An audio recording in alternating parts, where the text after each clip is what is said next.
Same फली है और मेरा इस फली से पहला तारुफ एक इंटरनेशनल कॉन्फ्रेंस में हुआ था, जहाँ एक पार्टिसिपेंट इसके कोई 8-10 किस्म के बीज लेके आए थे और उसके बाद से मैंने इसको अपने गार्डन में उगाना शुरू किया है। इस फली को दुनिया में मुख्तलिफ नामों से जाना जाता है।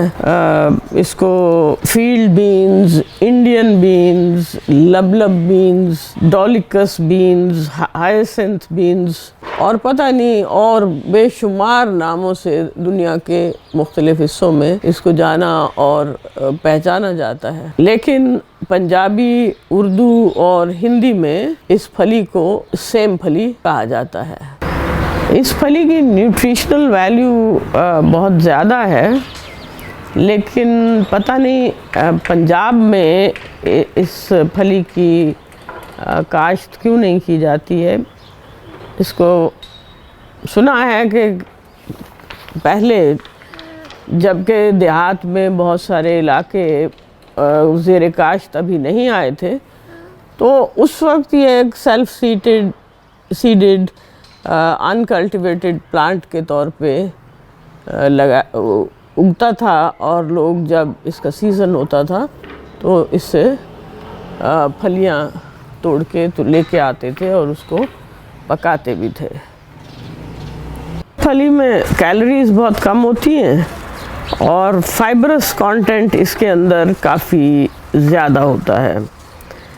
इनमें मैंगनीज़ और फोलेट की मिक़दार भी काफ़ी पाई जाती है, जिसका मतलब ये है कि ये हार्ट हेल्दी फूड है और हार्ट के लिए अच्छा है।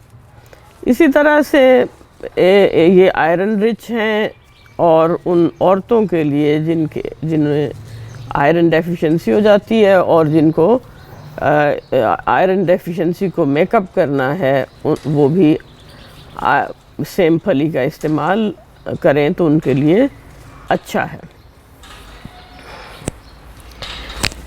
फिर ये फलियां इस लिहाज से भी बहुत मुफीद हैं कि ये हमारे जिस्म में ब्लड शुगर लेवल को बैलेंस करने में भी किरदार अदा करती हैं।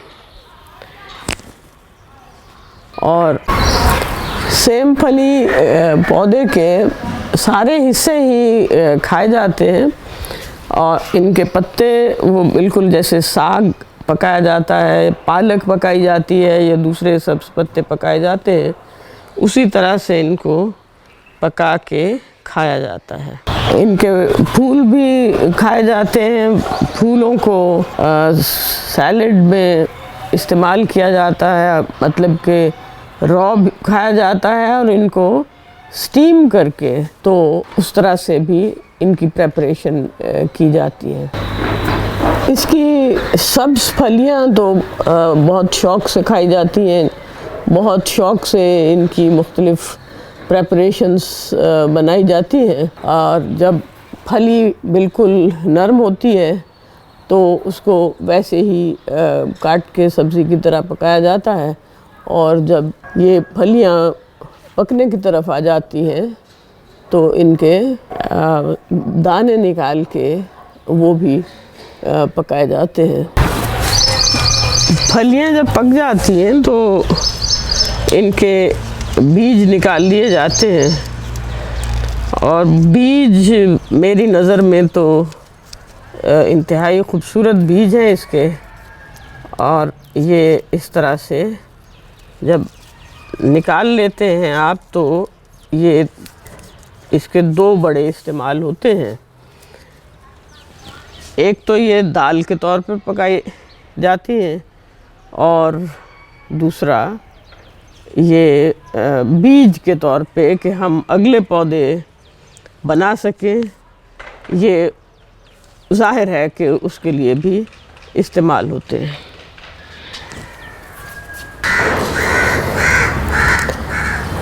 ये फलियां जब मैच्योरिटी की तरफ जाती हैं तो इनके दाने इस तरह से बड़े हो जाते हैं और इस स्टेज पे इनको हम दानों को निकाल के तो फिर इनको मुख्तलिफ़ प्रेपरेशंस इनकी कर सकते हैं। तो ये आप देख सकते हैं कि ये मुख्तलिफ़ स्टेजेस पे ये इनके दाने हैं और साइज़ से भी आप अंदाज़ा लगा सकते हैं कि मेरे गार्डन में 2-3 किस्म की ये फलियां लगी हुई हैं और आप देख सकते हैं कि इनमें जैसे ये 5 बीन्स हैं और इसमें इसके अंदर तकरीबन 6 बीन्स हैं। कुछ ऐसी हैं कि जिनमें सिर्फ 3 बीन्स हैं, कुछ बड़े साइज़ की हैं और ये अब ये मैच्योर हो गई हैं तो इनको हम सीड के तौर पे इस्तेमाल कर सकते हैं। और ये भी मैच्योरिटी जब इनकी भी होगी तो इनका रंग भी इसी तरह का इस तरह का रंग इनका भी हो जाएगा। तो ये आप देख सकते हैं कि जैसे जैसे अब आप इनका रंग देखें कि जब ये सबसे इससे रंग बदलने लगते हैं तो ये बड़ा ख़ूबसूरत सा लाइट सा कलर होता है और जब ये मैच्योर हो जाते हैं तो इनका ये रंग हो जाता है। तो मुख्तलिफ़ स्टेजेस पे इनकी मुख्तलिफ़ प्रेपरेशंस होती हैं और इनके मुख्तलिफ़ इस्तेमाल हैं। इनके बीजों को दाल के तौर पे इस्तेमाल करने के अलावा इनको पीस के इनका आटा बनाया जाता है और इनके पापड़ बनाए जाते हैं और बहुत सारी मुख्तलिफ़ प्रेपरेशंस की जाती हैं। कुछ लोग तो सेम फली के पौधे की जड़ें भी खाने के काम लाते हैं। मैंने ये पढ़ा है कहीं, लेकिन मुझे मालूम नहीं है कि वो इन जड़ों को किस तरह से इस्तेमाल करते हैं। सेम फली एक तरह का पेरेनियल प्लांट है। एक बार जब आप इसको लगा दें तो ये कई साल तक आपको फल देता रहता है। उसके अलावा इसमें एक और चीज़ भी है कि इसके बेशक आप इसके ग्रीन पॉड्स ही उतारते रहें, लेकिन फिर भी कुछ ना कुछ पॉड्स इतने मैच्योर हो जाते हैं कि उनके अंदर बीज बन जाते हैं और बहुत बार बीज नीचे गिर के तो जैसे ही उनका फूटने का मौसम आता है तो ये खुद ब खुद फूट जाते हैं और जिसकी वजह से आपको नए सिरे से बीज लगाने की ज़रूरत नहीं होती। आपको पता ही उस वक्त चलता है जब बीज फूट के पौधे की शक्ल इख्तियार कर चुका होता है। तो इस लिहाज से भी हम कह सकते हैं कि ये एक पेरेनियली सेल्फ सीडेड प्लांट है और इसके अंदर आप इसको बार बार उगाने की आपको ज़रूरत नहीं होती है। तो अब मैं आपके साथ ये शेयर करती हूँ कि इसको उगाया कैसे जाता है। इसके बीज बाहर के मौसम में मतलब फरवरी मार्च में लगाए जा सकते हैं या जो कि हमारे यहाँ पंजाब में मानसून का मौसम है तो जून के आखिर या जुलाई में भी इसके बीज बोए जा सकते हैं। ये आपने जैसे आप देख रहे हैं कि ये एक बेल ही बहुत ज़्यादा फैल जाती है और ये तकरीबन 6 मीटर तक इसका फैलाव हो जाता है। तो मैं तो इसको लगाती ही वर्टिकली हूँ क्योंकि होम गार्डनिंग में आप ये नहीं कर सकते कि इनको ज़मीन पे फैला दें। तो अगर आप इसको ज़मीन पे फैलाएंगे तो मीटरों तक फैली हुई बेल जो कि 6 मीटर तक ऊंची भी हो सकती है, उसको ये मुनासिब यही है कि उसको हम वर्टिकली ही ग्रो करें। जैसे ये मैंने एक दीवार के साथ इसको चढ़ाया हुआ है और जंगले के ऊपर वो चढ़ गई है और मुझे इसके लिए किसी चीज़ की परेशानी नहीं होती है। तो ये इसके बीज फूट पड़ते हैं कोई 10 दिन में, 15 दिन में, मतलब 1 हफ्ते से लेके 15 दिन तक इसके बीज फूट पड़ते हैं। और फिर ये इस पे जब फूल निकलने शुरू होते हैं तो इसको ज़्यादा से ज़्यादा 100 दिन इसको लग जाते हैं इसके फूटने में।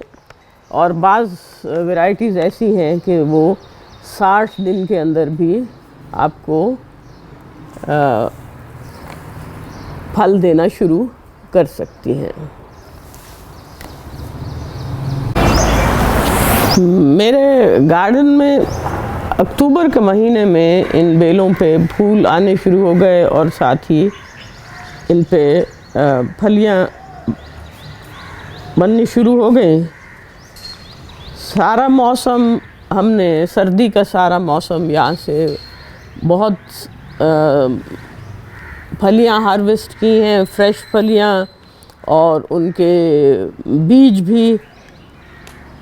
इस वक्त मेरे पास बहुत सारे ऑर्गेनिकली ग्रोन सीड्स मौजूद हैं, तो अगर कोई इंटरेस्टेड हो तो वो ये बीज हासिल कर सकता है। और अब आप ये देख रहे हैं कि अप्रैल का महीना है, आज अप्रैल की 1 तारीख़ है 2023, और ये बेलें इतनी ज़्यादा फलियों से भरी हुई हैं, वो सामने पत्तों के पीछे ज़्यादातर छुपी हुई हैं। इतनी ज़्यादा हैं कि ये बहुत सारे लोग इनको इस्तेमाल कर सकते हैं। एक फैमिली के तो बस की बात नहीं है कि इसको कंज्यूम किया जा सके। एक ख़ास बात यह है कि इनकी हार्वेस्टिंग के लिए कि या तो इसको सुबह के वक्त या फिर शाम के वक्त हार्वेस्ट किया जाए। अगर ये इस वक्त अगर दोपहर में तेज़ धूप में आप इसको तोड़ते हैं तो इसका मज़ा उस तरह से नहीं रहता है। मेरे तजुर्बे में ये एक काफ़ी हार्डी प्लांट है, और सर्दियों में लाहौर जिसे यहाँ के सर्दी काफ़ी सख्त होती है, सर्दियों में मौसम सख्त होता है, गर्मियों में गर्मी ज़्यादा है और सर्दियों में सर्दी ज़्यादा है। तो और लाहौर में पोल्यूशन बहुत ज़्यादा है, दुनिया के पहले, दूसरे, तीसरे नंबर में पे आता है ये पोल्यूशन में, और जिसकी वजह से स्मॉग भी होती है, फॉग भी होती है।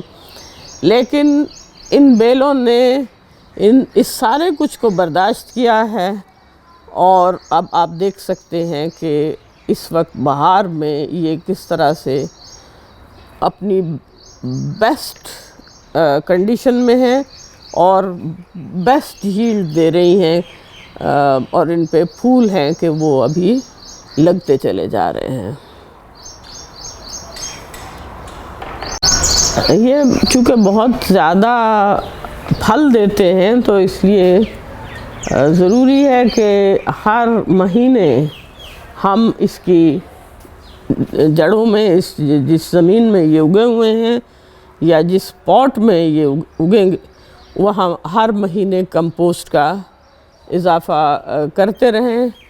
ज़मीन को मॉइस्ट रखें, उसको बिल्कुल गीला कीचड़ नहीं कि ओवर वाटरिंग से गुरेज करें। और ये इतना कोई मुश्किल पौधा नहीं है, ये आपको कोई इतनी इसकी मेंटेनेंस के प्रॉब्लम्स वो नहीं होते कि इस पर बहुत कोई बीमारियां बहुत आती हैं। और ये ख़ास बात है कि जो हमारे नेटिव प्लांट्स हैं वो सारे ही चूँकि इस एनवायरनमेंट के साथ उनकी एडजस्टमेंट हुई हुई है, तो इस वजह से ये ना तो इन पे कोई पेस्ट अटैक इतना होता है, मतलब इंसेक्ट अटैक होता है, ना इन पे बीमारियों का कोई ख़ास अटैक होता है। और बाकी लोबिया जैसे फल देने वाली बाकी पौधों के साथ है, इनके साथ भी ये है कि ये ज़मीन में नाइट्रोजन फिक्सिंग करते हैं, जिससे कि पौधों को नाइट्रोजन प्लांट अवेलेबल फॉर्म में मिलती रहती है। तो ये वो सारी बातें हैं कि जो मैं आपसे कहना चाहती थी। मैं ज़ाती तौर पे कंपोस्ट उसकी बजाय उस कंपोस्ट का वाटर एक्सट्रैक्ट बना के इस्तेमाल करना ज़्यादा पसंद करती हूँ। तो आप भी ये सोच सकते हैं कि अगर आपको ज़्यादा जल्दी नताइज चाहिए हों तो आप इसका कंपोस्ट का वाटर एक्सट्रैक्ट बना के इस्तेमाल कर सकते हैं। तो ये पौधा वैसे बहुत खुश रहता है फुल सन में, तो ऐसे स्पॉट पे लगाएं जहाँ पे कि ये इसको कम से कम 6-8 घंटे की धूप मिलती रहे। तो ये बस चंद एहतियातें हैं। आप इस पौधे को खुश रखेंगे तो ये पौधा आपको खुश रखेगा।